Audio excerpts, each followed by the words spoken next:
हाय good afternoon. सास बहू और सेंसेक्स के आज के इस वेडनेसडे एपिसोड में आप सबका स्वागत है। आज इस शो में अगले आधे घंटे मदद करने के लिए AshishBaheti.com के फाउंडर साहब आशीष बहेती साहब जुड़ते हैं। आशीष जी हाय, गुड आफ्टरनून सर। बस आता हूं कुछ देर में आपसे बातचीत करने के लिए। इस बीच आप निफ्टी बैंक को टटोल के रखो सर, और थोड़ी देर बाद SBI स्टॉक पिक की भी बारी आनी है, तो वो भी आप ढूंढ के रखना। ये आपको हेड्स अप दे रहा हूं।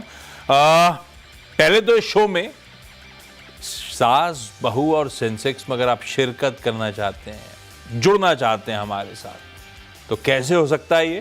पहले व्हाट्सएप करने की कोशिश करिए 7045220000 पे, या फिर आप अपने हमें ईमेल के थ्रू डिटेल्ड अपनी क्वेरी भेजना चाहो तो वो भी विकल्प है, सास बहू और सेंसेक्स @nw18.com। इस बीच CNBC आवाज के जो टोल फ्री नंबर है वो भी खोल दिया गया है। कुछ क्वेरीज को अपन लोग हाथों हाथ इस शो में डिस्कस भी करेंगे, लोगों को जोड़ेंगे। ये आइडिया है। अगले आधे घंटे महिलाओं की क्वेरी सॉल्व करेंगे। रिस्पाइट है स्क्रीन्स पे। आधे % के उछाल के साथ निफ्टी समय 125 पॉइंट कह लीजिए मोटा मोटी उछाल के साथ कामकाज करता हुआ। शुरुआत वैसे ही हुई थी जैसे गिफ्ट निफ्टी कह रहा था, लार्जली फ्लैट लाइन के इर्द गिर्द। वहां से फिर थोड़ा बहुत संभलने की कोशिश हुई और बढ़िया मूव्स हैं, ठीक है, कोई दिक्कत नहीं। कल के सॉलिड पेन से, कल क्या हुआ था, 1.5% गिरे थे, उससे कुछ हद तक उभरने की कोशिश में भारतीय बाजार। हालांकि एक बात ध्यान रखिएगा, कल थोड़ा सा पैनिक रिएक्शन भी होगा, लेकिन अभी सरदर्द सामने खड़ा हुआ है। एक अनसर्टेनिटी अभी भी लिंगर कर रही है। आज रात 12:30 बजे अपने टाइम के हिसाब से डोनाल्ड ट्रंप साहब रेसिप्रोकल टैरिफ्स अनाउंस करेंगे और हस्ताक्षर कर रहे होंगे उस पर। तो अभी कोई क्लैरिटी नहीं है किस तरह की रेसिप्रोकल टैरिफ्स की बात करी जा रही है, किस किस पे गाज गिरेगी, क्या सबको एक uniform for the time being tariff के एनवलप में डाल दिया जाएगा, से सबको 10 या 20% के टैरिफ लगा दिए, उसके बाद रीअसेस करें और उसके बाद रीएडजस्ट करें, या फिर कंट्री वाइज टैरिफ्स लग रहे होंगे। पता नहीं समीकरण कैसे बैठ रहे होंगे। भारत का नाम तमाम बार लिया गया, पहले बहुत हाई टैरिफ्स हैं, एग्जाम्पल सेट करने के लिए कि 100% टैरिफ्स लगाता है इंडिया कई सारे प्रोडक्ट्स पे।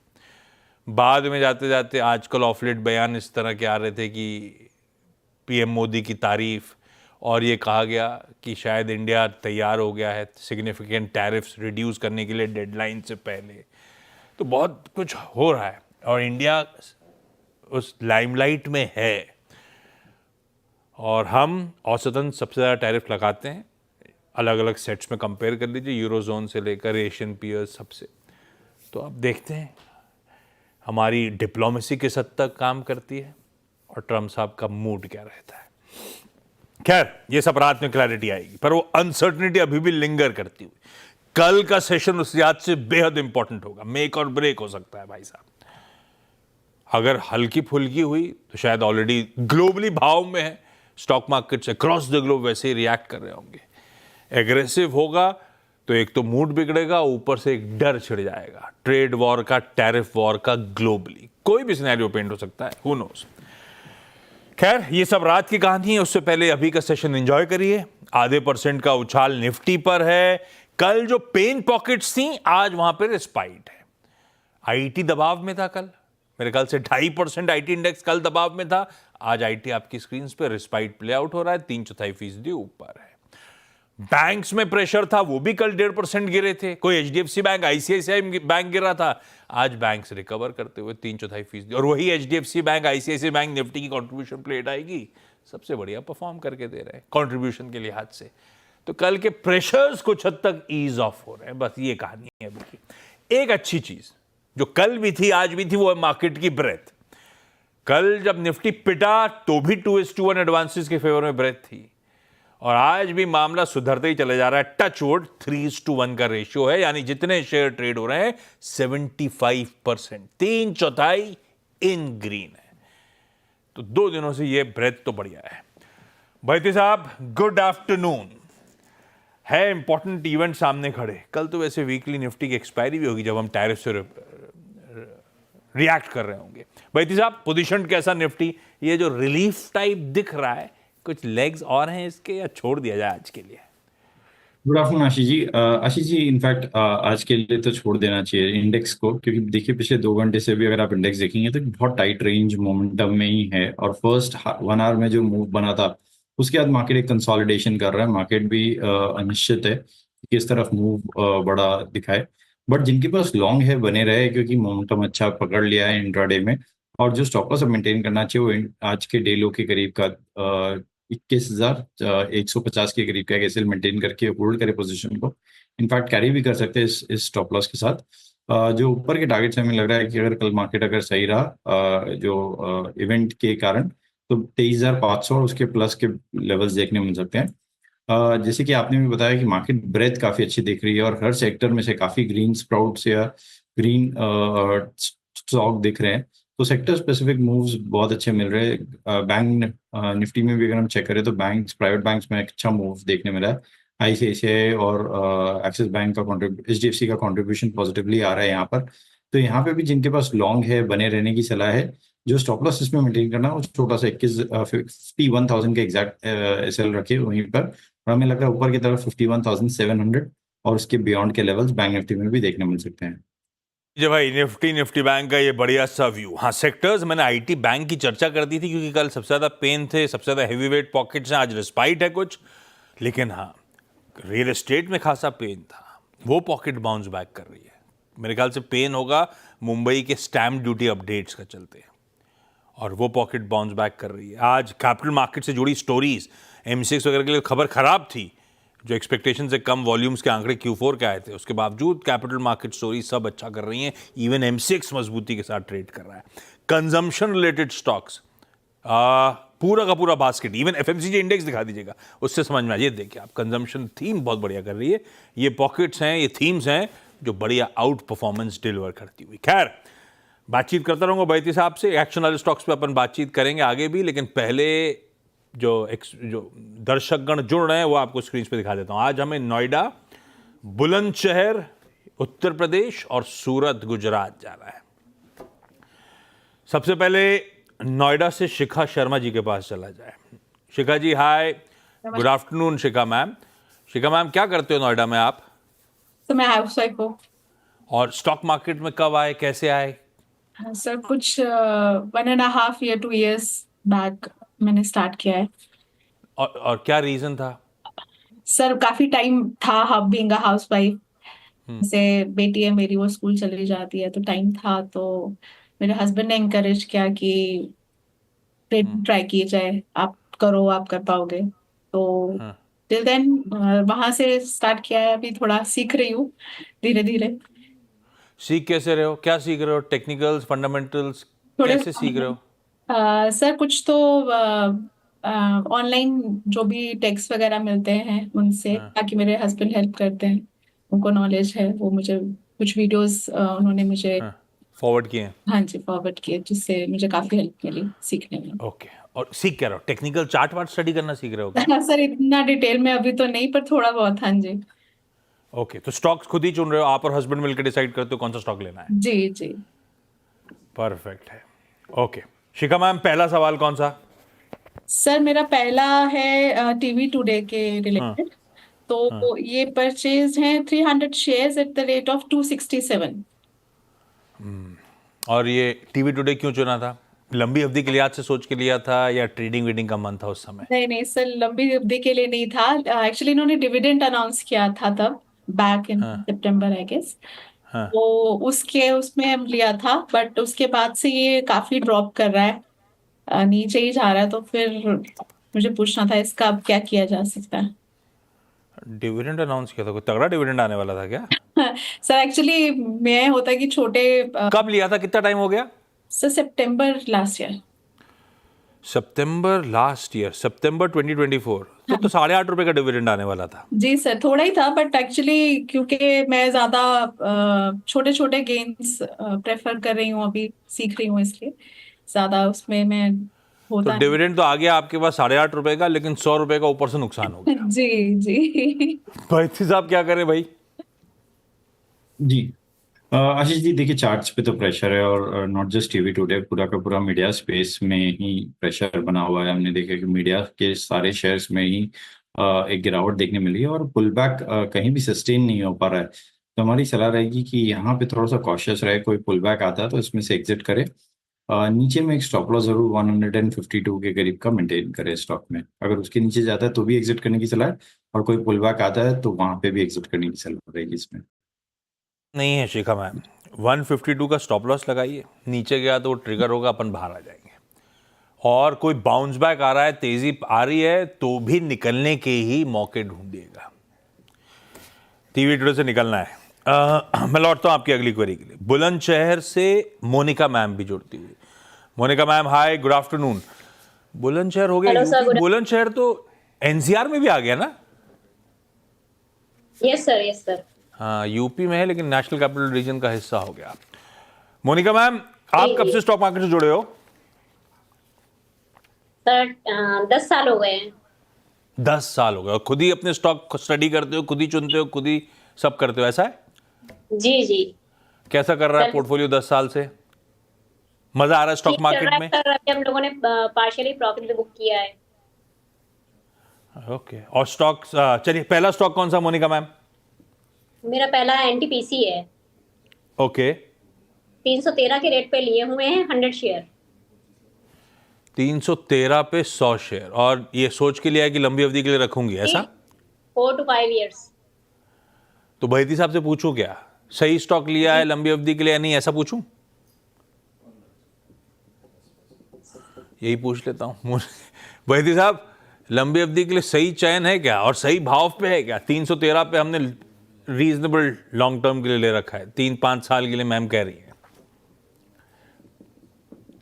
अच्छा शेयर है, और एक अच्छी गिरावट के बाद इन्होंने लिया है। 313 एक अच्छा रेट है। स्टॉक का ने जो अभी रीसेंट बेस बनाया वो भी एग्जैक्ट 300 के आसपास में बनाया है, तो उसके हार्डली 3% के ऊपर इन्होंने स्टॉक को बाय किया है, जो रीसेंट बेस है वहां से। और हमें लग रहा है कि इसमें एक बड़ा मूव देखने मिल सकता है अगर 370 का ब्रेकआउट आता है और सस्टेन करता है, जो कि इसका 200 डेमा भी है। तो 370 के ऊपर जब ये चलने लगेगा तो शायद इसमें वापस 410 420 तक का भी जोन देखने मिल सकता है। तो होल्ड करें स्टॉक को कंफर्टेबली। जो इन्हें एक स्टॉप लॉस मेंटेन करना चाहिए वो 330, जो अब ऊपर ट्रेल करके ले आया एसएल, 330 के करीब एक एसएल जरूर मेंटेन करें इसमें। ये है एनटीपीसी का व्यू। खैर, सूरत से प्रियंका मैम फोन लाइन पे जुड़ती हुई। अरे प्रियंका मैम, आप साक्षात नजर नहीं आ रहे, क्यों? हाँ सर, एक्चुअली वॉइस कॉल है इसलिए। हाँ, अच्छा ठीक है। प्रियंका मैम, आप कब से स्टॉक मार्केट में हो? मुझे 1.5 year हो गया। ओके। और स्टॉक खुद ही डिसाइड कर रहे हो? सर मैं मनी कंट्रोल और ये आपका सीएनबीसी, वो दो देख के फिर डिसाइड करती हूँ। वो दो देखते हो, जो आइडियाज आते हैं उनको फिर आप खुद स्टडी करते हो, फिर चुनते हो, ऐसा? Yes sir. ओके, वो पूल हो जाता है बेसिकली, जिसको आप फिर स्टडी करते हो। खैर प्रियंका मैम, पहला सवाल कौन सा? सर मेरा एचबीएल इंजन पे है। मैंने लास्ट मंथ लिया था 562 पे 300 शेयर्स लिए थे, और उसके बाद उसमें काफ़ी गिरावट हो गई। अभी थोड़ा सा रिकवर हुआ है, तो मुझे वो लॉन्ग टर्म के लिए पूछना है कि इसमें क्या हो सकता है। मैं और ऐड करना चाहती हूँ इसके अंदर, अभी और ऐड करना चाहती हूँ, तो इसके लिए पूछना है कि प्रियंका मैम की फोटो हेजी हेजी क्यों आ रही है डायरेक्टर साहब? खैर बैती साहब, और ऐड करने वाला स्टॉक है क्या? एचबीएल इंजीनियरिंग पहला ट्रांच था 562 की खरीद। जी आशीष जी, इन लेवल्स पे भी ऐड करने की तो सलाह नहीं रहेगी। वैसे स्टॉक में कल भी हमने देखा एक अच्छा मूव था, 8-8.5% का मूव बना है और एक अच्छे वॉल्यूम के साथ बना है। बट अगर कहीं नीचे मिलता है समवेयर अराउंड 480 की जोन में, तो वहां जरूर पोजीशन को ऐड किया जा सकता है। इन लेवल्स पे ऐड ना करें, क्योंकि कल का एक बड़ा मूव है, थोड़ा सा कंसोलिडेशन होगा स्टॉक में। तो 480 से लेके 470 का जो जोन है वहां पे पोजीशन ऐड की जा सकती है। एक स्टॉप लॉस जरूर 460 के करीब का एक मेंटेन करें। हमें लग रहा है इसमें वापस एक पुल बैक देखने मिल सकता है, जो कि इनके भाव 562 तक ये स्टॉक जाता हुआ देखने मिल सकता है। अभी ऐड नहीं करना है मैम। 480 470 के जोन्स पे आए अगर गिर के तो वो सही स्तर होंगे और ऐड करने के स्टॉक को, ना कि अभी जहां खड़ा हुआ है। शिखा मैम, अगला सवाल हमारा। सर नेक्स्ट मेरे पास टीटागढ़ के शेयर्स हैं, 60 शेयर्स हैं। एट द परचेज किए थे 1200 पे किए थे मैंने। उसके बाद एवरेज आउट करने के लिए थोड़े से और ऐड किए थे, तो 1148 पे एवरेज आउट है और 60 शेयर्स हैं मेरे पास इस वक्त इसके। डम के लिए ले रखे हैं। वो छोटा सा एवरेज कर लिया था, आप 350 गिरा, अब एवरेज करने की हिम्मत नहीं पड़ रही, ऐसा क्या? नहीं सर, वो एक्चुअली गिर ही रहा था तो थोड़ा सा एवरेज आउट अगर और करने के लिए हमने उसमें ऐड किए। पर वो भी गिर गया मामला, तो अब हाँ। टारगेट इसका 1300 जब मैंने लिया तब दिखा रहा था, तो और वही ये कहाँ दिखा रहा था 1300 का टारगेट? जहां से भी सर हमने ये इन्फॉर्मेशन करी इकट्ठी। तो स्टॉप लॉस भी होगा फिर उनका, वो नहीं लगाया अपन ने? नहीं सर, वो नहीं लगा। खैर भाई साहब, जब चल रहा था तो उस टाइम पे लिया था 1300 के लक्ष्य के लिए। अभी तो मामला गड़बड़ा गया है, 800 पे खड़ा है ये स्टॉक। क्या करना है, अब फंस गया पूरी तरीके से। जी आशीष जी, देखिए रेलवे स्टॉक्स में मोस्टली सब में प्रेशर बना हुआ है और एक वन वे रैली देखी थी हमने 2022 से लेके 2024 तक के जोन में, और अब थोड़ा सा प्रॉफिट टेकिंग इनमें देखने मिल रहा है मोस्टली सारे रेलवेज इन पीएसयू काउंटर्स में। तो यहाँ थोड़ा सा कॉशियस रहे, एवरेज ना करे अब इन लेवल्स पे अब स्ट्रिक्टली। एक स्टॉप लॉस जरूर मेंटेन करे 750 का। हमें लग रहा है इसमें एक थोड़ा पुल बैक देखने मिल सकता है जो कि इसे 900 तक का जोन दिखा सकता है। नहीं खरीदेंगे और एवरेज मत करिएगा, अब जो है वो रखिए, लेकिन 750 का स्टॉप लॉस लगा लीजिए मैम। वो अब लगा तो बाहर आ जाएंगे अपन। होपफुली थोड़ा बहुत रिस्पाइट और दिखे स्क्रीन पे, शायद 900 के भाव आएंगे, तब रिविजिट करिएगा इस काउंटर को। मोनिका मैम, अगला सवाल। सर मेरा अगला सवाल है कि हमने जूनियर 20 लिए थे, अभी जब मार्केट क्रैश हुआ तो हमने 80 शेयर जूनियर 20 के लिए थे एट द रेट ऑफ 630। हाँ। और हम मतलब कि जब अनु सर ने प्रेस्क्राइब किया था कि वो भी निफ्टी 20 में इंटर कर रहे हैं, पैसा तभी डालेंगे। तो खरीदा था। और हमने सोचा कि हम इसको आगे भी एवरेज करेंगे फॉर द लॉन्ग टर्म। हाँ, ये है ही वैसा भी, बिल्कुल ठीक, बहुत सही आइडिया अपने बच्चों के हिसाब से। जी जी। हाँ, तो अब इसमें पूछो क्या, सही कॉल है आपका। अब भाई साहब से तो- पूछो चार्ट वार्ट का हाँ, स्ट्रक्चर ऐसा। हाँ, तो मेरा सवाल यही है कि क्या ये अच्छी होल्डिंग है लॉन्ग टर्म के पर्पस से? हाँ, बच्चों के लिए रख रहे हो तो सिस्टमेटिकली डालने की सोची नहीं सोची? हर महीने कुछ कुछ एक डेट फिक्स कर लो, डाला जी, जी, करो। बिल्कुल, ऊपर हो बिल्कुल। बाजार, नीचे हो, कोई मतलब नहीं। सिर्फ शुरू कर देंगे जब जब मार्केट गिरेगा तब तब इसमें। भट्टी साहब, आपके पास है निफ्टी 20 के, ये जूनियर 20 है क्या आपके पास? जी आशीष जी, इनफैक्ट काफी अच्छा एक प्रोडक्ट और टूल है, सबके पोर्टफोलियो में रहना ही चाहिए एक्सचेंज ट्रेडेड फंड्स। और सब वन ऑफ द सेफेस्ट रहता है कंपेयर टू इंडिविजुअल स्टॉक्स। तो डाइवर्सिफिकेशन भी हो जाता है परफेक्टली, तो होल्ड करे इसे परफेक्टली। और जैसे आशीष जी आपने भी बताया कि एसआईपी के थ्रू इसमें कंटिन्यूसली एक्यूमुलेट और करते रहेंगे। नहीं, बहुत अच्छा आइडिया, बच्चों के हिसाब से तो ये सबसे बढ़िया चीज़ है। ETFs आप सिस्टमैटिकली पैसा झोंकते रहो, बढ़िया कमाई होनी चाहिए होपफुली, या है तो सेफ बेट जैसे बहेती साहब कह भी रहे हैं। खैर प्रियंका मैम, सॉरी थोड़ा सा आपको वेट कराया। अगला सवाल क्या है मैम? सर मेरा अगला सवाल है IRFC पे। मेरे पास 500 शेयर्स है 128 पे। मैंने रिसेंटली परचेज किया है, बट उसको मुझे लॉन्ग टर्म के लिए रखना है। कोई मना कर रहा है रखने से क्या? हाँ, तो अभी मैं कहाँ तक उसको होल्ड कर सकता हूँ? भाई साहब, रखना ही रखना लॉन्ग टर्म के लिए। हाँ, कितना रिटर्न हाँ। एक्सपेक्ट करना चाहिए मुझे उसके ऊपर? तो कहाँ पे मैं उसको सेल आउट करके निकल सकती हूँ? लॉन्ग टर्म के लिए रखना है तो मैं पूछूं कैसे, आपका सवाल फ्रेम कैसे करूं? पहले तो पूछ लेता हूँ लॉन्ग टर्म के लिए रखना ही नहीं रखना है, और सर, मुझे अगले 12 long महीने term के लिए नहीं प्राइस टारगेट किस तरह के नजर आ रहे हैं, ऐसा पूछ लूं? हाँ सर। वैद्य साहब, 2 पार्ट का सवाल है, आप जवाब दे दो प्लीज। जी देखिए Ashish ji, railway related finance से बेटर है, हमारी सलाह रहेगी अगर हमें प्रॉफिट पोर्टफोलियो के लिए कोई स्टॉक फाइनेंस से लेना है तो एनबीएफसीज या डायरेक्ट बैंक्स में इन्वेस्ट करें, वो ज़्यादा बेटर है, या पावर फाइनेंस रिलेटेड स्टॉक्स में इन्वेस्ट करें। IRFC जरूर अच्छा स्टॉक है, ट्रेडिंग पर्सपेक्टिव से अच्छा है, लेकिन एकदम perfect long term portfolio stock की कैटेगरी में हमारे हिसाब से नहीं आता। शॉर्ट टर्म में इसके जो टारगेट्स है वो हमें लगता है कि 145 से लेके 150 तक का जोन दिखा सकता है। तो होल्ड करें सर्टनली इस पोजीशन को, 120 के एक स्टॉप लॉस जरूर मेंटेन करें। ओके, शिखा मैम के पास वापस चले नोएडा। आप वीरू के घर के आसपास रहते हो क्या शिखा मैम? जी सर। अगला सवाल क्या है आपका? सर ओला के शेयर्स हैं मेरे पास, 600 shares at the rate of 107 के प्राइस पे। लॉन्ग टर्म के हिसाब से सोच के लिया था? क्यों लिया था ओला? जी सर, थोड़ा लॉन्ग टर्म के हिसाब से सोच के लिया था। और आइडिया किसका था? हस्बैंड का था? सर दोनों डिस्कस करके ही होता है सर। डिस्कशन में क्या निकला था? क्यों ओला डिसाइड किया था? कि सर इसका ठीक जा रहा था चार्ट वगैरह, जैसे उस वक्त जो भी स्टडीज जब हमने हाँ, लगाया तो, बट नहीं जा रहा है अंदाजे के हिसाब से। हाँ, बिल्कुल ही उल्टा चला गया मामला। बैती साहब, आधा हो गया मामला। अब क्या करना जाए ओला इलेक्ट्रिक में? जी देखिए, पहले तो जब इन्होंने चार्ट पे स्टडी किया होगा, I think that must be right after the IPO prices, तो उस समय ना प्राइस ज़्यादा अवेलेबल रहते, ना चार्ट ज़्यादा अवेलेबल रहते। तो आप जब इतने कम डेटा पे चार्ट स्टडी ना करें, क्योंकि उसके बाद आई थिंक जो राइट आफ्टर अगस्त 2024 के बाद शायद 107 का भाव इसमें आया ही नहीं है। जो रिसेंट स्विंग हाई था अभी दिसंबर में भी, वो भी 102 तक ही गया था। तो कम डेटा में चार्ट स्टडी ना करें फर्स्ट ऑफ ऑल। देखिए आशीष जी, यहाँ प्रेशर है, कंटिन्यूसली यहाँ सेलिंग देखने मिल रही है। अभी तक एक जो बेस फॉर्मेशन है वो कहीं भी नहीं दिख रहा है कि बन गया है। 50 जरूर एक साइकोलॉजिकल लेवल है जहाँ पे अभी रिसेंट गिरावट में ये रुका और वहां से एक हल्का पुल बैक दिया है। तो इसे थोड़ा सा टाइम देना पड़ेगा इन्हें।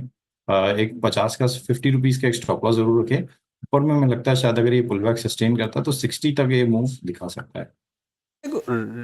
आपके हिसाब से रीजनेबल चार्ट क्या? अगर डेली कैंडलस्टिक स्टडी कर रहा हूं तो 6 महीने, 3 महीने, 1 साल, कब लगता है कि भाई हाँ रीजनेबल टाइम फ्रेम की चार्ट है हमारे पास, अब स्टडी कर सकते हैं बैती साहब?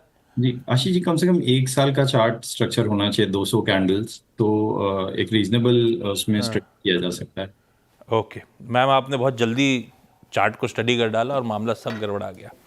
खैर, मोनिका मैम, अगला सवाल।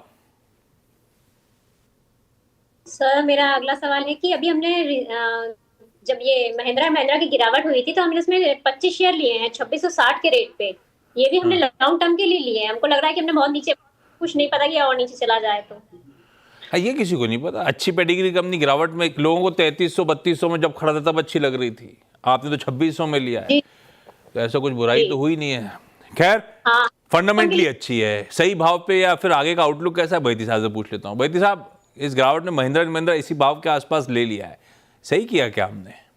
जी आशीष जी, एक पहले आपके पहले वाले क्वेश्चन में सिर्फ एक और चीज ऐड करना चाहूंगा कि 1 साल का जब हम पीरियड देखते हैं तो उसमें बहुत सारे लॉक-इन्स भी सारे खत्म हो जाते हैं, तो प्राइस डिस्कवरी या प्राइस पैरिटी काफी अच्छी बन जाती है। यस, हाँ। Coming back, Mahindra and Mahindra का देखिए चार्ट स्ट्रक्चर एक स्ट्रॉन्ग बेस के पास आ गया है। ये अभी जो रिसेंट करेक्शन था और अच्छा जोन है, हमें लगता है कि इन लेवल्स पे भी बाय करने की सलाह है हमारी, अगर लॉन्ग टर्म का व्यू है तो। लेकिन जो स्टॉप लॉस एक मेंटेन करना चाहिए, जो भी अगर लॉन्ग जा रहे हैं तो 2550 के करीब का एक एसएल मेंटेन करें। हमें लगता है इसमें वापस अगर पुल बैक आता है तो 2800 तक का जोन ये दिखा सकता है। ओके, चलिए इस नोट पर शिखा जी, मोनिका जी, Priyanka ji, thank you so much आप सबका जुड़ने के लिए, इस प्लेटफॉर्म पे अपनी क्वेरीज रेज करने के लिए। बैती साहब, आप बने रहो, आप सोच के रखो, 30 सेकंड में आपको जवाब देना आज की एसबीएस स्टॉक पिक का। समय नहीं है मेरे पास, तो आप सोच के रखना कैसे फ्रेम करोगे अपने आप को। ब्रेक के उस पार बैती साहब की 30 सेकंड की पिक है। आज के एसबीएस स्टॉक पिक की बारी। बैती साहब, एक बढ़िया सा preferred stock idea sir. Ashish ji, Titan में खरीदारी की सलाह रहेगी। एक परफेक्ट रिवर्सल कैंडिडेट की तरह इसे परचेज किया जा सकता है। स्टॉक ने एक बेस बनाया और अब अपटिक दिखा रहा है। इंट्राडे में मूव काफी अच्छा बना है इसमें, तो 3000 का स्टॉप लॉस लगाकर यहाँ खरीदारी की सलाह रहेगी। जो टारगेट दिख रहे हैं वो 3130 के फर्स्ट टारगेट के लिए इसमें पोजीशन बनाने की सलाह है। 3130 के टारगेट और 3000 का एसएल, टाइटन कंपनी इस समय का एक बढ़िया ट्रेडिंग बेट। बैती साहब, थैंक यू सो मच जुड़ने के लिए। और इस नोट पर आज के शो में इतना ही। अपनी अगली मुलाकात 1:27 पे न्यूयॉर्क कंपनी में, और उसमें आज वी मार्ट का टॉप मैनेजमेंट होगा हमारे साथ। अपने कल आए बिजनेस अपडेट में डिटेल में उनकी चर्चा करेंगे उनके साथ। नमस्कार।